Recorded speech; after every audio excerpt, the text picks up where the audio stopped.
Welcome to today's chapter. Today we're going to be going over marketing angles. So now that you guys have a better understanding of what Facebook and Instagram can do for your business, let's take a look at some marketing angles that you can do for your business.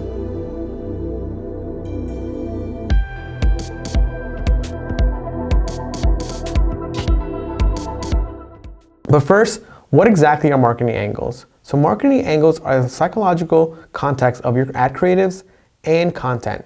Think about them as how they make the consumer feel and think about your brand or service. So here at Voy, we have 8 essential marketing angles that we love to use.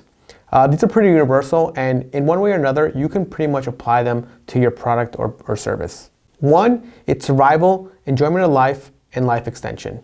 2, enjoyment of food and beverage. 3, freedom from fear, pain, and danger. 4, sexual companionship. 5, comfortable living conditions. 6, superiority. 7, care, protection of loved ones. And 8, social approval. So guys, breaking them down into categories like this really makes it easier for you to see how you can create ads and creatives that really resonate with your audience. Let's take a look at an ad that we made for a company called Grass Fields. So maybe you'll see that your audience actually resonates a lot about and cares about a lot about social issues. This is a big angle nowadays, and a lot of people are using it in their ads and creatives. So let's take a look at how you can apply for your brand and how we did it for Grass Fields. So here, when we're working with Grass Fields, we noticed that a lot of their ads and creatives that perform the best usually showed a plus size model and explained how their brand was really inclusive to sizing when other brands didn't have this, for example. Let's think about that angle. So what do we do here? Really, in their ads, we feature a lot of plus size clothing and plus size model. This is a big angle now for a lot of female brands, just because, as you probably see, that most models or most sort of fashion brands feature skinny models, and now a lot of people are not feeling part of that.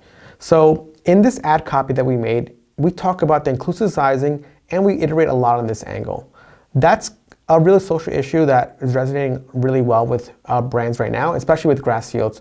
And this is something that you guys need to be thinking about too. It's when you see these bigger issues, you need to think about it. How can it apply to your brand at this moment in the world? Sometimes this angle maybe probably didn't make sense 5 years ago, but now it's a really big angle that you should be thinking about and essentially just exploiting to your favor for your brand. So this ad here that we have is for a fashion brand. For the fashion industry, it's kind of pretty straightforward. You'll see brands really, you let the clothing do most of the talking. There's no amount of text or editing that's going to change someone's mind about some sort of jeans or t-shirt or how the t-shirt looks. But I wanted to call out this ad because the copy is hitting on a human need. Fall calls for warmer clothing, and this ad hits that need in a way that the user can relate to this ad and creative, because they know that season is changing, and it also makes them more likely to click through because this is an angle or a time of year that they're thinking about. So when you're thinking about ad copy and creatives, they need to be relevant to the season or sort of what the user might be thinking as well. Again, this is all about good timing and placement, and that itself is something to be thinking about when you're making these ads. Was it the most obvious marketing angle? No, but can subtle marketing angles work just well? Of course, yes, they do all the time. So the USP angle is great, especially during the holiday season in Q4. Everyone's really looking for some sort of a new product that's going to surprise their loved ones. And this is something that you want to be at least highlighting in your ads and then in your creatives as well. So for example, you really want to be thinking about how can I give them the wow factor? And that's how really it's going to surprise someone that you love, or even just like a friend that you're giving a gift to. GoSun is a good example of this because their solar ovens are something people aren't expecting. They essentially have an angle built into their products since they're already very unique. If you think about GoSun, being unique is good, but also that comes with some sort of pre-built skepticism. So how GoSun handles this skepticism is they have an ad creative right here that essentially shows you all the free gifts. And really GoSun sweetens the deal by offering bundles and other things that they can make a user be like, hey, this company really wants me to try this product, and it's going to make you want to click and sort of at least explore their collections that they have. Something to be thinking about here too is when your product's really unique, you want to be thinking about social proof as a way to convince users to check out your products.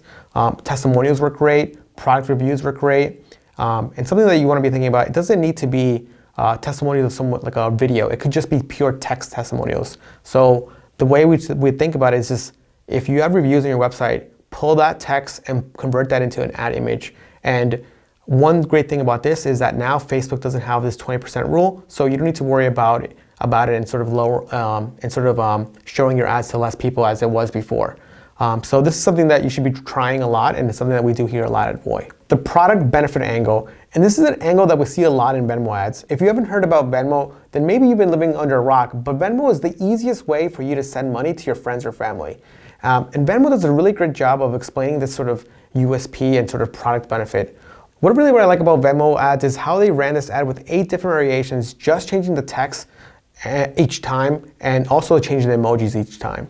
Another thing that they changed was the football and the basketball image. That's really how you guys should be thinking about creating ads and how you win, because you don't really know what's going to work. Maybe it's football buddies that split the bill more, or it's basketball fans. So that's something you should be thinking about, and this sort of ad concept is how we really like to test here at Voy. Like I said, these angles are a great way for you to get started when you're planning your creatives. Something as simple as changing the headline can totally change your CPA, your ROAS, how many sales you're getting.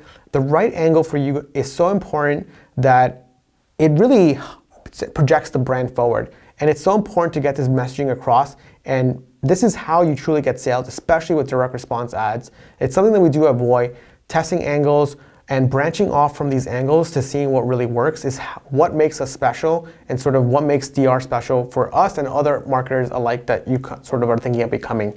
So think about your business. Do any of these angles work for your brand? You might be thinking, oh, these don't make sense for me, or they make sense for my brand, but really think about it. Sit down and try to find maybe 1, 2, or even 3 of these angles that you can apply to your brand. And like I said, maybe in the beginning, you might not really think about how they're gonna apply, but just sit down, write some angles, write some copy, and you'll see how they apply to your brand, because these 8 really can apply for almost every business, and that could be a product, e-commerce product, or service-based business. With the rise of the micro-influencer and people's love and trust of social proof, user-generated content is a must.